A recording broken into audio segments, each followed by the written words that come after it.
In this Star Wars Hunters news update video, I will be showing you what's going on at launch. I'll be sharing with you everything you need to know, from Mandalorian gameplay to rewards and more. There is a lot to check out. We have waited 3 years for this game to release worldwide, but it is finally here. Before we do take a look at everything though, make sure you do subscribe to this channel so you won't miss any future Star Wars Hunters videos. So, after several delays and a long, slow rollout to various countries, we finally have a new multiplayer Star Wars game to play. In case you don't know, Hunters is a free-to-play, third-person shooter game.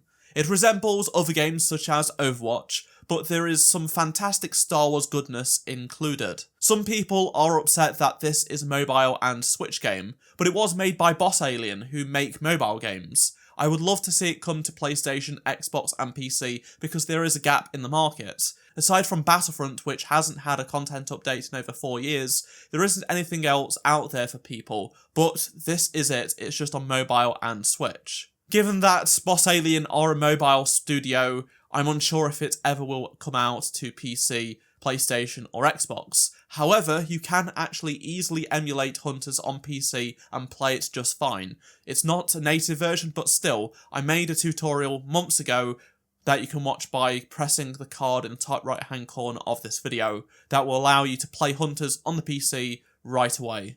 I actually have been playing Hunters on and off for the past 2.5 years. And what I will say, in short, is that it's a fun, simple game with a lot of care put into it when it comes to the Star Wars details. For example, a lot of the skins that you can unlock or purchase are inspired by or connected to Star Wars lore and canon in some way. There are some really deep cuts, but also popular things that many fans will be into. It's not just the details in terms of the lore connections, but they have some really great looking designs too. In terms of the setting and such for this game, they've created a really fun pocket in the Star Wars galaxy that it takes place in. A lot of thought has gone into how it fits into the galaxy as an Outer Rim sport. It is set on a brand new planet called Vespara, but each of the maps are stadiums, and they resemble iconic locations such as the Death Star, Endor, Mos Eisley, places like that. The footage you are seeing in the background is taken from the launch trailer, which has just released today in time for the game's release. I now want to get rid of some worries that some players have had regarding battery life, as well as temperature, so how hot a phone can get. And I must say, I have been pleasantly surprised just how little battery it uses up on my phone, despite it being quite a decent looking game for mobile with a ton of action.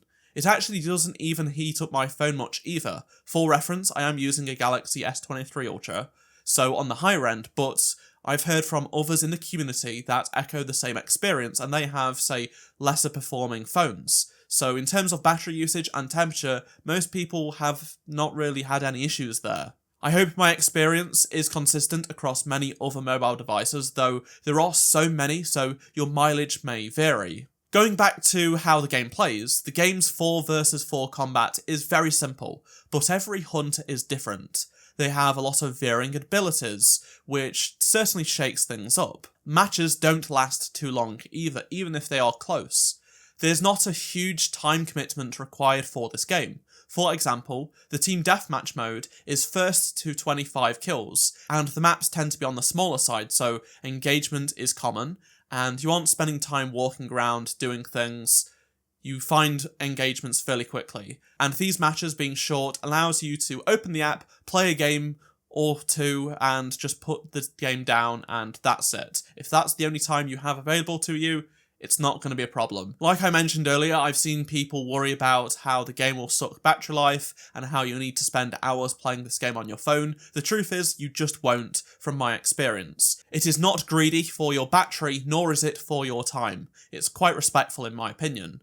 If you want a quick Star Wars gaming fix wherever you are, you've got something that's decent here. If you find yourself getting really into the game, there will be a ranked mode. In the previous seasons I've played of ranked mode in soft launch, I had a blast playing it. I loved ranked modes in shooters, so I'm going to be continuing to play more ranked in this game. There are also some cool rewards and division names to grind for when it comes to ranked, so it's definitely worth checking out. The only downside to playing the game on the go with a phone is that it plays very, very well on a controller, so if you have a portable controller, then that's great. But if you don't, well, most people obviously don't carry a full-sized Xbox or PlayStation controller around with them often, so playing on the phone on the go is a bit more annoying because of the touch controls. Personally, I don't like them. I don't like touch controls in any game, so that's just me. It's nothing to do with this game. I much prefer using a controller. It just works really, really well on controller, to be honest. I just connect my Xbox controller, even if I'm emulating on PC. At least many people have a Switch, so they take those Switches with them, and they come complete with Joy-Cons, so you're not going to have a bad experience on the Switch there. Speaking of the Nintendo Switch, it really isn't bad as a port. It features some changes to, say, the main menu with an improved layout for the Nintendo Switch. It runs at 30 frames per second, which is disappointing, with, I believe, medium settings, so it's not as good as, say, on higher-end phones, as we'd suspect given that that Tegra chip is so old now, but nevertheless, it's still just fine. There's even gyro aiming as well, which I know many people have been asking me for. That is 100% in the game for the Switch version. Can confirm, enjoy it. It's certainly going to be a decent game for Switch players who have only had the Skywalker Saga and old Star Wars games come to the Switch in its life cycle. They now have something that's not coming to consoles, at least anytime soon. Today's worldwide launch also had the Season 1 Arena Pass launch alongside it. This is your traditional battle pass in a game with tons of cosmetic rewards to unlock through playing the game and completing challenges. The Mandalorian, Aaron Tao, is part of the Arena Pass though, so you'll need to earn enough crystals or pay real money to purchase the pass to unlock him during this first phase of the game. Here is a quick look at some of the highlights of this Season 1 Arena Pass. There are various rewards I know many people will be pretty happy with. These vary from skins for your hunters, which look great, to cool looking weapon wraps, victory poses, emotes, and more. Let's now take a look at the Mandalorian Aaron Tao and his abilities and weapons. He wields dual blaster pistols for close quarters combat, and they are a lot of fun to use. His first ability is a jetpack one called Blast Back, and this gives you up to 2 boosts in any direction to put targets off. You will actually still be able to shoot when boosting, so this will be very helpful. Tao's Breath is next up, and this is a super quick flamethrower burst with a wide angle of attack. Then we have Air Assault, and this is when you leap forward using the jetpack quite some distance to be honest, and when you land you'll slam enemies within a short radius. Now for his ultimate, and it's titled Fury of Clan Tao. So you'll hover and roam about using your jetpack whilst the flamethrower is continuously being aimed wherever you want. The store also has tons of skins and other items to purchase. Much like the Arena Pass, you will have to earn enough crystals or pay real money.